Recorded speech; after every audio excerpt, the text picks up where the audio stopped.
Excuse me. Yes. It makes me think of making preserved lemons with, so you're talking We've about. done lots of citrus. We have Yeah. done lots of citrus. This is the But in old-fashioned Morocco, way when I it's was so a much kid. salt. Yes. What we do is we slice up lemons, limes, key limes. Oh, key limes. So we make wonderful syrup, and you can make key lime pie out of the syrup. And you will have candied citrus, the rind and the pulp will candy up just beautifully. Yeah, you can slice it down the leaf and then slice it in slices, and you'll have the half rounds. You put them in the jar, add more than enough sugar to it. It will suck all the moisture out, makes liquid syrup out of the sugar. Pour that off. You can take those and put them in the dehydrator, and you have candied lemon, lime, orange, whatever you want. Satsuma's will. Oh, my God. Buddha's hand. We've made lots of Buddha's hand syrup. We have made quince syrup. We have made quince. You chop up the quinces, and you think, oh, this is a really astringent, dry fruit. And it sucks out and makes. Quince here? Well, there is one place that you can find quince. Because it's not a like I'm a winemaker. I use that as a descriptor a lot. And If you would nobody like, knows how the very quince is best quince that I know of in this area is at Sebastopol. where it is. Hold on, it's at the Sebastopol Burbank Garden. Yeah, but There are some beautiful Chinese mango quinces, and it literally looks like yellow footballs hanging out of the tree. Those big ones, and they are the most fragrant, and they're very smooth. They're not gnarly like usual quinces. they don't have that felt. They do have some felt on them, but they're not knobby and gnarly. They're real smooth. They literally look like mangoes. There's two kinds there at least, yeah. Yeah. But the main trees have lots of these mango-looking quinces. That's the most fragrant one that I know of. But any quince would work. So I know where lots of old trees are that used to be pear trees, and they sprouted from the base because they were grafted on the quince. Alright. And now I just use them for quince trees. And so most people don't even know how to use quince, but this makes excellent They're syrup. very tangy. Yeah, very aromatic, and you can add them to apple pies and all kinds of good Did you things. peel them? There we go. No, I chop them all up and just put them in the jar. What I try to do is make it so that there's a size that you would want the candy to be when you dehydrate it. So when I'm chopping it up, I want it to be fine enough so that it will suck the moisture out of most everything quickly. However, leaving more surface area. But also, I want it to be about a size that you would want to have a small piece of quince candy or Buddha's hand candy or something. How do you keep the dehydrator from being so sticky? I put it on parchment paper. You can get parchment paper on a roll, and you just lay it. Most of we have one that has a hole in the middle of it for some reason, so we just cut it around and then cut a hole in there and just set it in there. You just put it on the parchment paper, and it dehydrates and peels off very easily, and then you don't have to worry about the stickiness and stuff. It also dries so that it is crispy dry. It's not sticky. It'll come right off. Like sugar's not bad unless you get it wet. So you can make candy out of anything. One of the things we've made is porcini pour syrup. Most people, and I'm not one of them, think, oh, the little piggies, oh, you want to get the little tight piggies, oh, those are so wonderful. They are not the best porcini. The best porcini is a porcini that is grown so big and so fully developed that when you slice it down the middle, there's caverns in the center that are filled with maggots that are hollowing it out. Maggots. Yes, say it. And we dehydrate those slices normally, even though they got the hollow spaces in them. If you're serving your porcinis to your friends who are enlightened, they see that you are serving them your very best maggot-holed porcinis, dehydrated, and they see, oh, you make sauce. Oh, I want to have that too. Oh, that's going to be so good. They know you're reserving the best stuff for them. Maggot-hold fills mean it's the most ripe and the very richest flavored. How about maggot syrup? We have made maggot syrup. We have made porcini maggot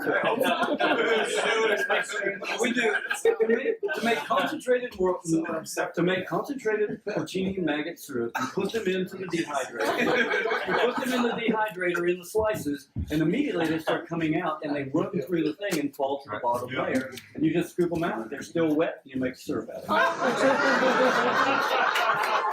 However, something special.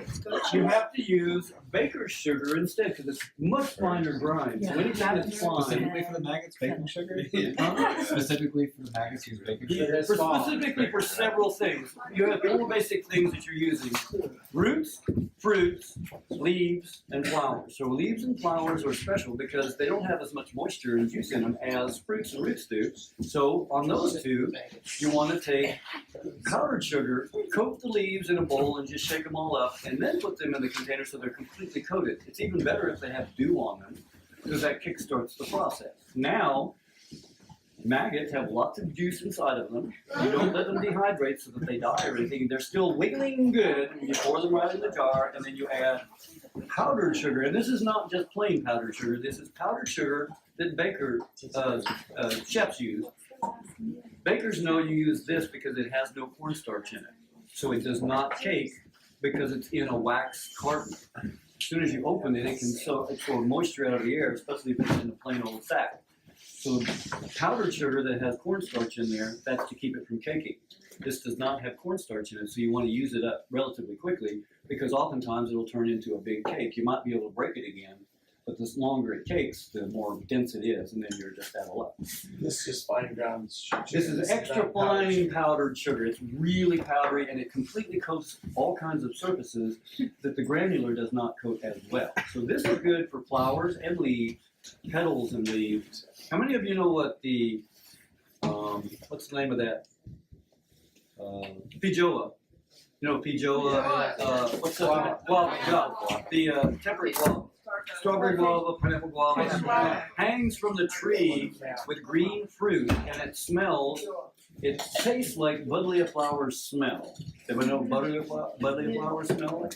Flowers are awesome. Yeah, and you can even make syrup out of flowers. Buddleia flowers makes excellent. It makes a syrup that tastes like the pineapple guava fruit tastes like. So the baker's sugar, you add that to things that are finer. So small, tiny mushrooms, basically candy cat mushrooms, you can extract the flavors out of candy cat mushrooms differently than when you dehydrate them. So when you dehydrate them, they're not going to be the same. Now, the one warning, I did print this up in the Mycological Society's newsletter, so that would be, anybody can look it up online now. But the one problem that I do recommend that you be aware of is that if you make it out of morels, they are volatile. Well, when you're sucking everything out of here, it comes out of the cells. It's not going to extract into your stomach. It's going to go in the gas inside the jar, I believe. However, anything that's got chitin in it typically is one of those things that you may or may not be able to digest. So most of the time we use processing, like cooking or something else, to process the chitin to break it down. I'm not saying that that's what this does, but I am saying I'm not the best person to go with this because I often eat all kinds of mushrooms prepared all kinds of ways. I think I'm just adapted to digesting chitin. However, chitin's not really the issue with morels. I mean, morels have I know they have an off-gassing thing in them, yes. But I mean, they're toxic until you cook them. Yeah. But all mushrooms, theoretically, all mushrooms are recommended to be But cooked morels specifically are poisonous because of the gas.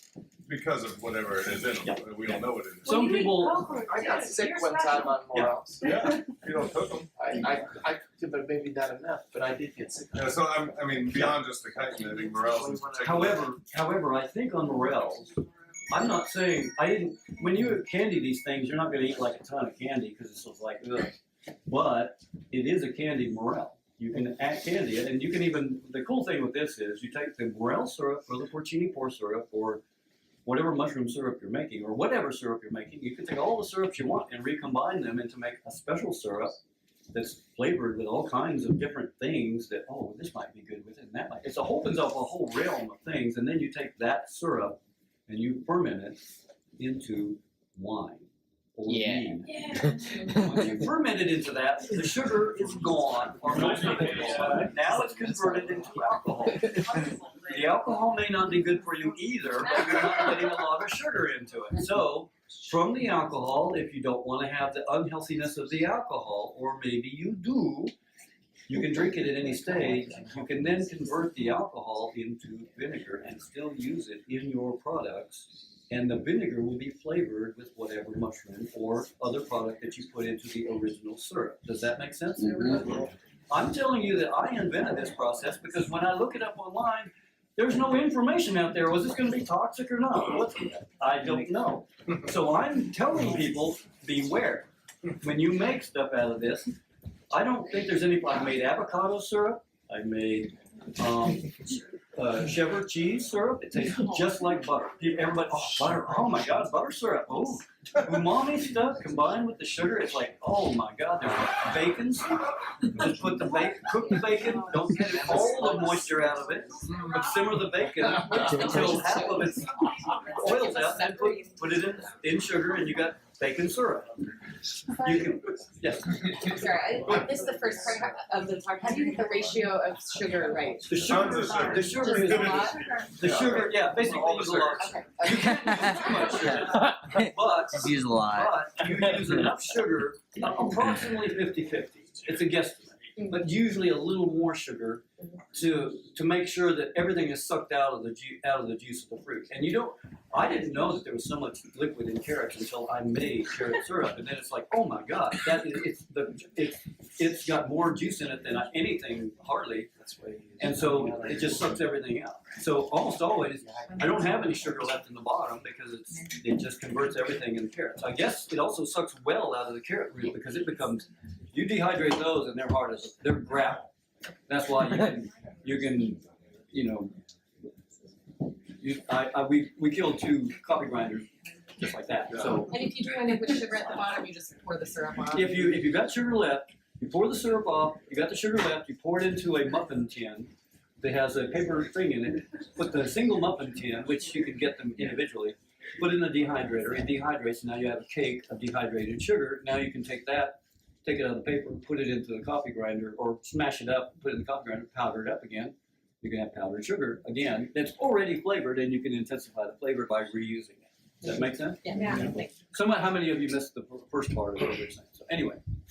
If you were making a syrup on flowers, would you want to know that those are edible flowers?